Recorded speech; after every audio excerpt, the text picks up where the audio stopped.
Hi, my name's Jeremy. I'm building a 1937 Auto Union Type C replica, but this video we're talking about lathes. Let's get to it.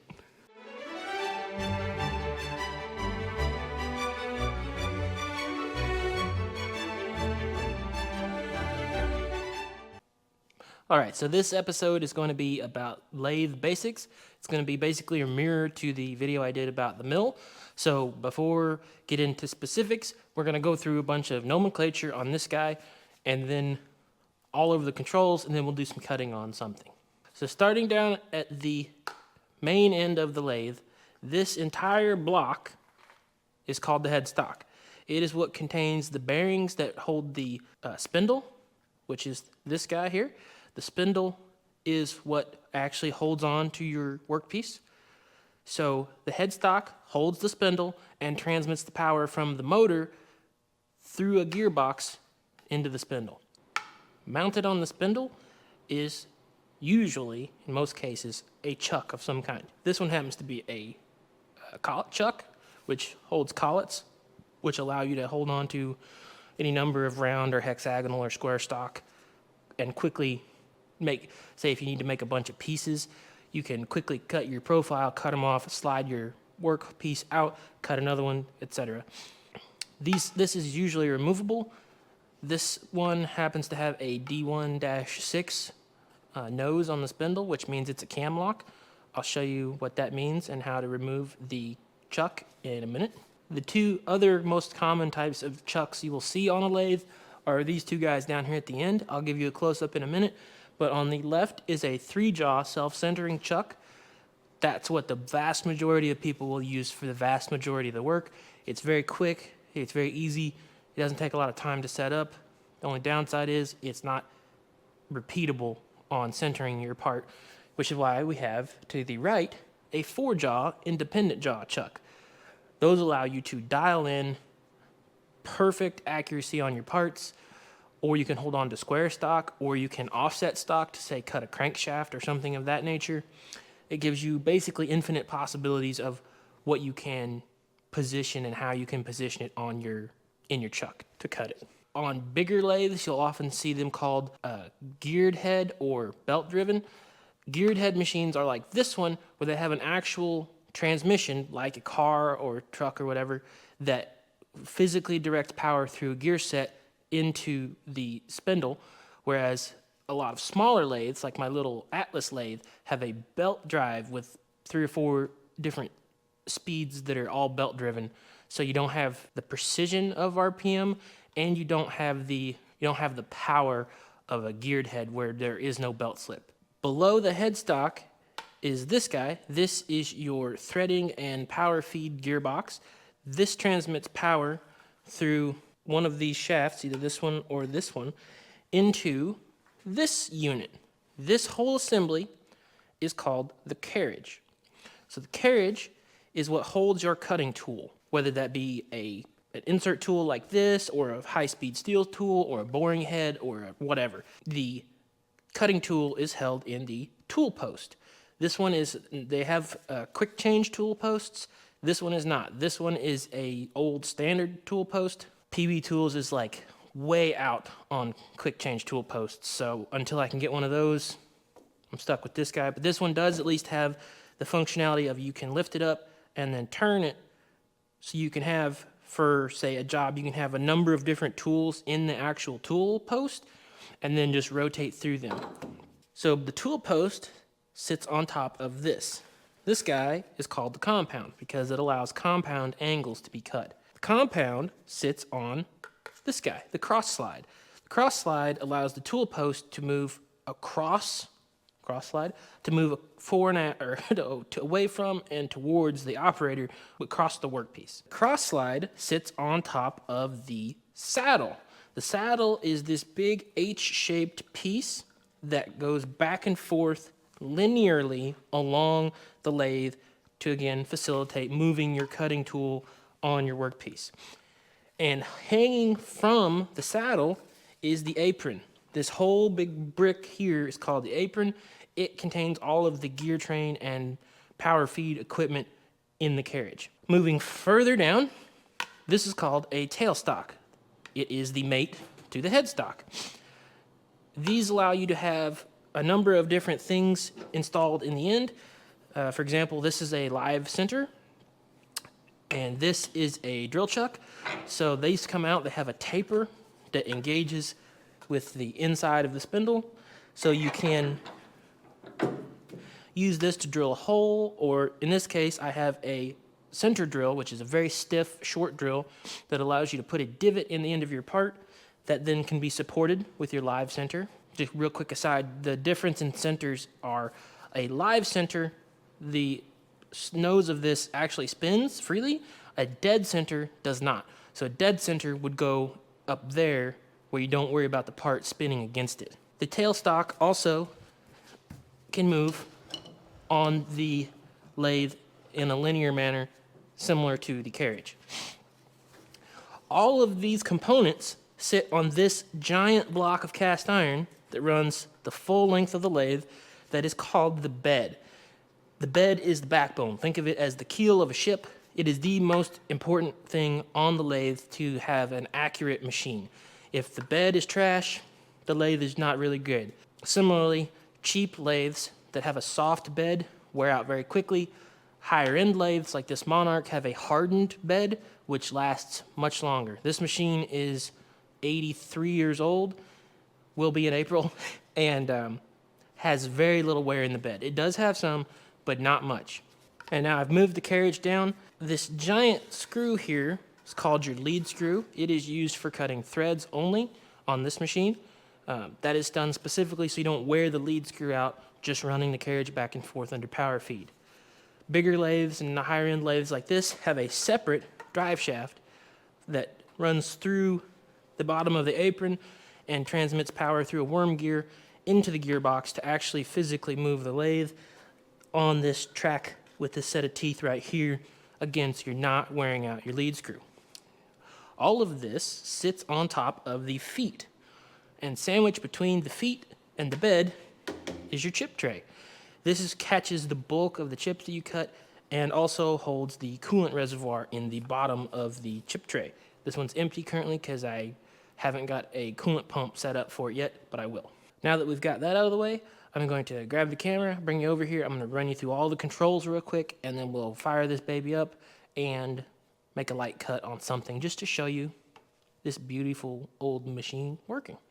So starting from the furthest left, we'll work our way down. These all are the gear selector levers for the main gearbox on the lathe. If you look here, you can see all the different feeds that you can get out of this, the different RPM, and this tells you what lever position you need to be in to get that. Below that are your levers. These four levers control the power feed and threading gearbox. You'll see each one of these has a designation of positions, and through this chart it will tell you what positions these levers need to be in and this lever to achieve your desired feed rate. They give you the feed rates in both inches per minute and the decimal. This is an American machine, which means it uses US standard threads and feeds. None of the metric cult stuff here. To the right of that, this lever allows you to select between running your lead screw or your power drive shaft. So to the left like this, we're driving the feed screw, center is neutral, and then on the right, we're driving our drive shaft down here. This lever is your clutch lever. So it is connected through a series of shafts and stuff to this lever here, which runs over to the clutch. The clutch connects the motor, which is down in the foot, in the pedestal, up to this actually drives the gearbox, and this is the separate pulley that runs down to the motor. So when I move this lever down, I'm going to bring you back over there, but you can see this move down and click. That means the clutch is engaged, and now we are spinning our spindle. But I'll show you over here. When I push the lever down, clutch moves in, and when it clicks, it closes all that gap right here. The clutch is fully engaged now. On the other side of that, once you pull this lever back up, inside the gearbox up here, there's a big cone brake. So you can press this lever up, and that will act as a brake to slow down your spindle, especially if you have a big thing that you're turning that's really heavy. It could take a long time to spin down. Makes it very nice to be able to stop that. This shaft runs all the way through the carriage to this lever over here, so we'll get to that in a minute. This right here, this wheel is your main movement of the saddle. It runs the saddle back and forth. This one next to it runs the cross slide. As you can see, running ourselves in and out. This one above it runs the compound. Same principle, it runs the compound in and out. Below that are your two power feed levers. This one on the left runs the carriage back and forth. This one on the right runs the cross slide in and out. This lever here is your engagement handle for running on your lead screw. It is right next to this guy, which is the thread dial, or the chasing indicator, as Monarch calls it. And so when this is at a position on here, we'll run the carriage down a little bit. So we're at the halfway mark between 1 and 2. I can pull this lever to the right, and that in here, there's a pair of half nuts, which are basically a nut split in half, and there's one on the top and one on the bottom, and that closes those, clamps them onto this lead screw, which then runs the carriage back and forth at a very precise rate. Again, you want to disengage it, back to the left. Now we're disengaged. And now here's the mystery lever. Here's the lever I talked about a moment ago. This is a fairly rare option, I believe. This is a thread reversing lever. So when I pull this lever up, it will rotate this shaft, which also moves it in and out. When you pull it up, it runs through this shaft into here, and it moves a big drive dog up in here, which engages a gear that runs this whole gearbox reversed from the main power gearbox up here. That allows you to chase threads very accurately without having to undo your carriage from the lead screw. So if you're cutting a weird thread or a metric thread, or if you're coming up to a stop or something like that, you can also run these collars down, clamp them wherever you need to, and then when this hits it, it will automatically push this in, which does the same thing as rotating this. All this does is push it in. It will push that in, automatically kick the power feed backward so you don't crash into your stuff. Up here on the tailstock, we have 3 levers. This one you don't really use. This is just to adjust the tightness of the clamp that holds this in place. And the clamp that holds it in place is run by this lever here. And when you pull this lever down, up here it's loose. We can move the tailstock. When you pull this lever down, it clamps it so it's absolutely stuck. And this lever up here locks the feed of the tailstock. So when you turn this handle, it runs your tailstock in and out, which most of them have some sort of rule on them to give you an idea of how far you're into your part. But when you run in your live, or your center, your live center, into your part, and you want to put a little pressure on it to hold it and steady it, then you pull this lever clockwise like that, and then we are now can't go in and out. This is just the key to this chuck.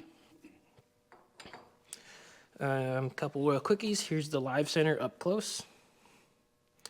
This one is an ideal. I got it on eBay for a pretty good deal.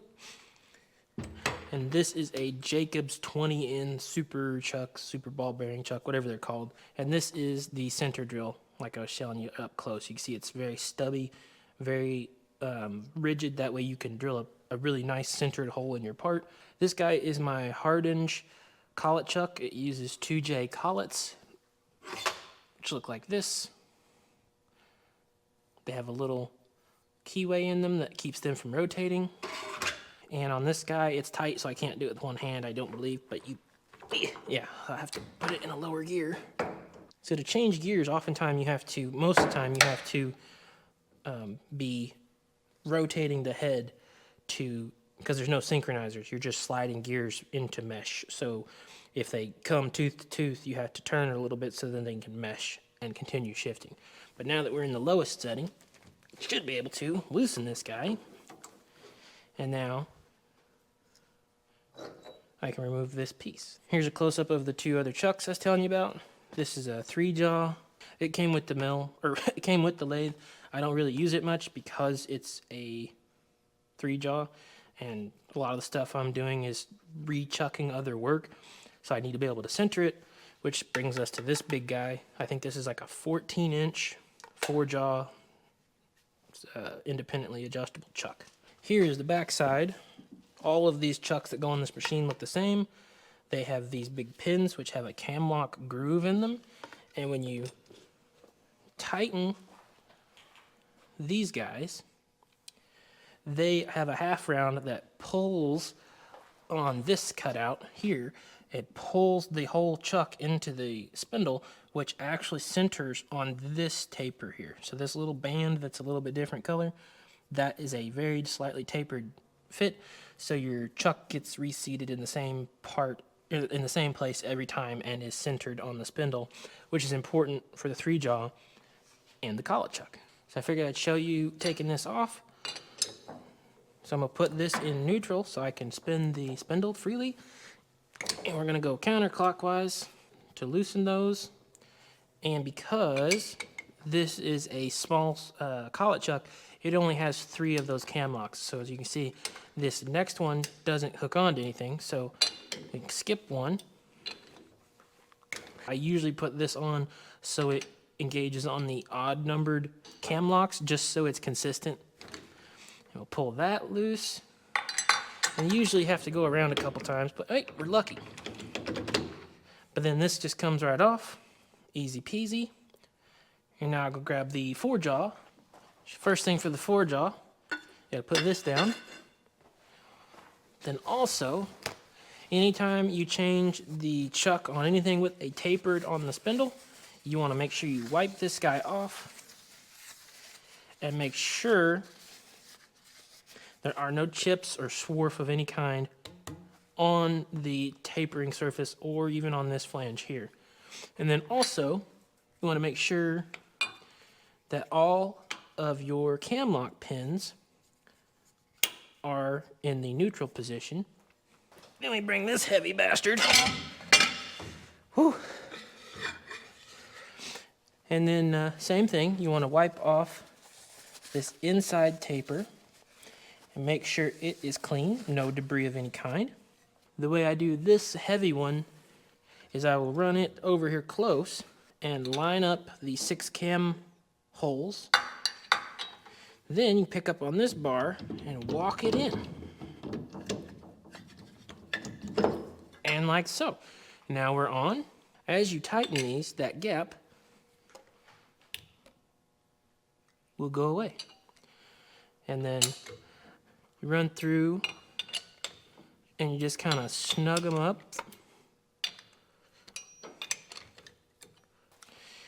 And you go over and you actually snug them all.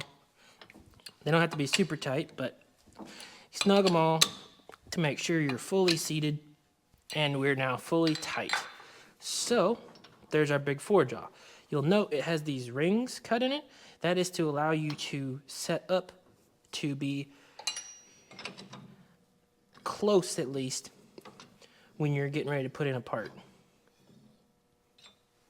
So you can run in like this edge here to that, they're all on the center one, you know you're fairly close. And so I'll just take this piece of, I believe it's 3-inch round bar, and it will actually fit in there. My favorite method for centering these is you run this over till it just touches, and you turn it 90 degrees, and because these have a curve, this is now sitting on that one that was really close. So you do the same thing. Run this in until it just barely touches, and then repeat. And now, then you'll need a dial indicator on a stand, like so. This one's a sterret, so you can run it in, get it tight, and then adjust this to 0. You'll want to keep track. There's numbers here that tell you what ones you are. So you want to go 2, and we go to 4. We can see we're over here at the 20 now. So we want to loosen this one, and then we'll run back over here to 2, and we'll tighten this one. We're back at 4, loosen just a smidgen.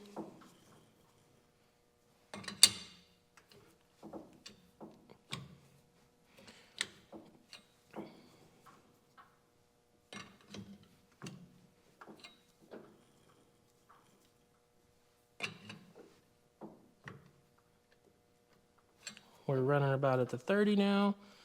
Back over here at the 4, see we're at 37.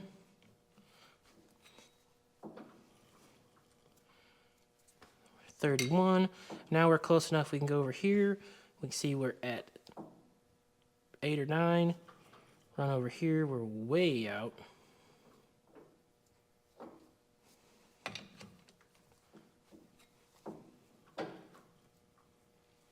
Then at 1, we'll loosen this guy up. We'll go back over here to 3. We'll tighten this one.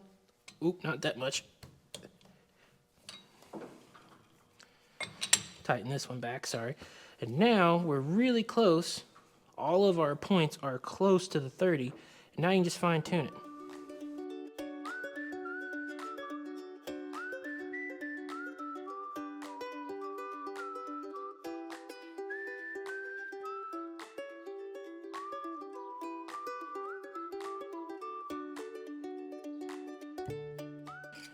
And because this is rough, it's not going to be perfect, but we're within about 2,000ths.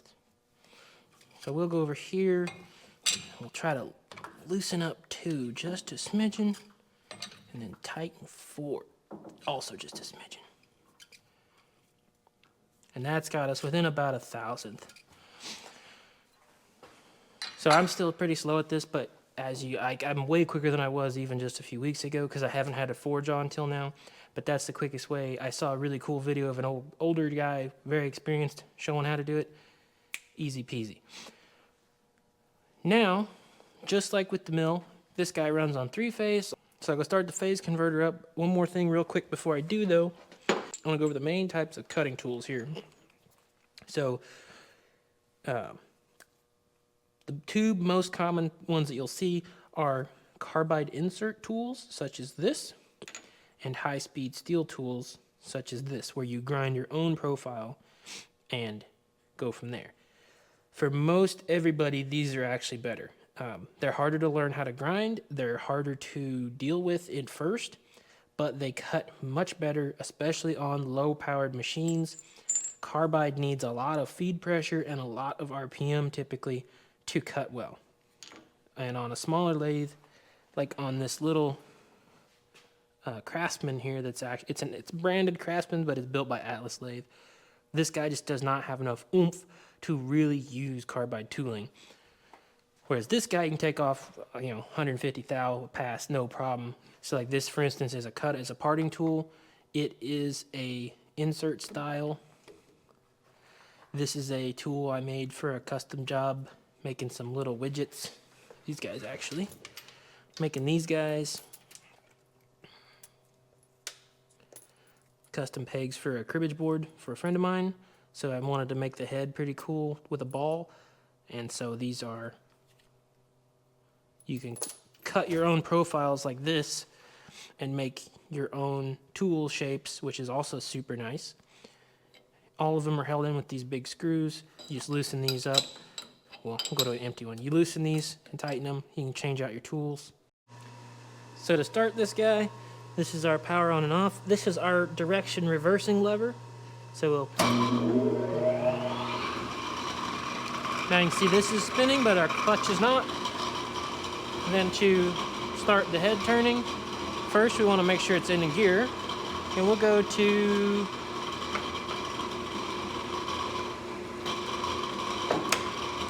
We'll go here and here. That puts us at 339 RPM. And so press this down, and we're spinning. Pull it up, and then also all the way up stops it. So we'll make a cut real quick. I can't go super deep because the jaws are backwards, unfortunately, from the last job I did. So if you look in here, you can see we come in about here, and we start to hit the jaw. So I gotta keep an eye on that, but we will take some off of this real quick. I'll go ahead and start this dude spinning. Come over and we will touch.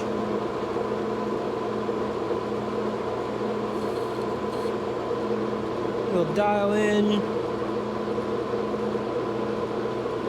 We'll do 100,000 here. 100,000 is depth of cut, which means 200,000 off the diameter. I do have to change this over to run on the power drive shaft, not the lead screw. And we'll engage our power feed. Let's see how we do.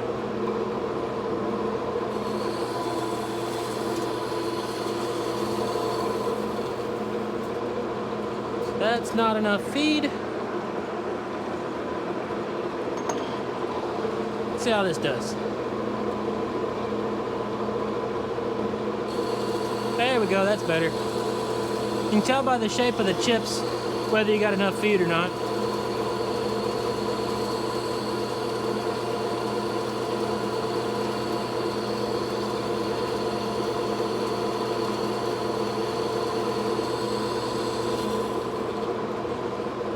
So there we go. We'll dial in. We'll try 300 total cut. 150 off each side.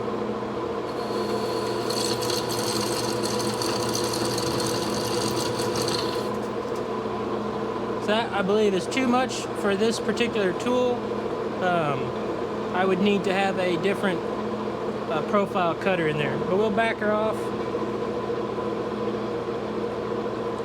to 360 and try that.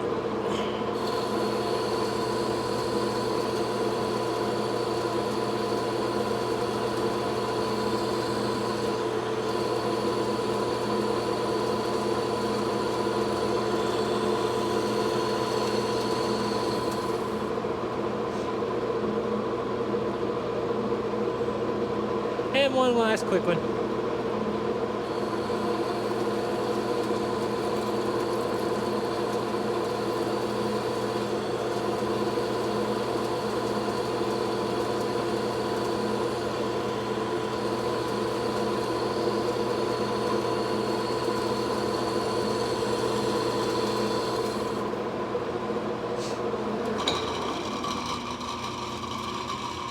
And you can see where we are. Put her back in neutral. Beautiful cut. You can tell by the color of your chips whether you have enough cutting pressure.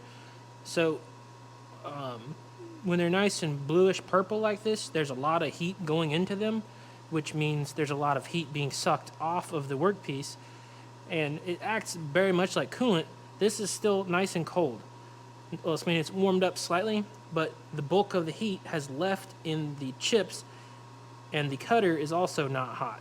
So you want your heat to be leaving with your chips, and if you can't make blue chips with a carbide cutter, you do not have enough feed or speed or whatever to be actually using them, because carbide is actually more dull than high-speed steel, so it's more blunt, so it has to have a lot of feed pressure. So just a tip, if you can't make your chips nice and blue, you shouldn't have carbide tools. So that's going to wrap up this video. I hope you liked it, and I hope you learned something new. If there's anything I didn't answer, shoot me a question in the comments, and I will do my best to answer them. Similarly to my last video about the mill, A-Bomb79 is your go-to guy, especially on heavy lathe work. He has a lot of really good video stuff. I'm trying to keep this fairly short, shorter than the last one, hopefully. But if there's anything I didn't answer, let me know. If there's any questions you have, stuff like that. Like, subscribe, ring the bell, all the stuff you have to do, all the hoops you have to jump through now for YouTube. And I will see you guys in the next video. Thanks for watching.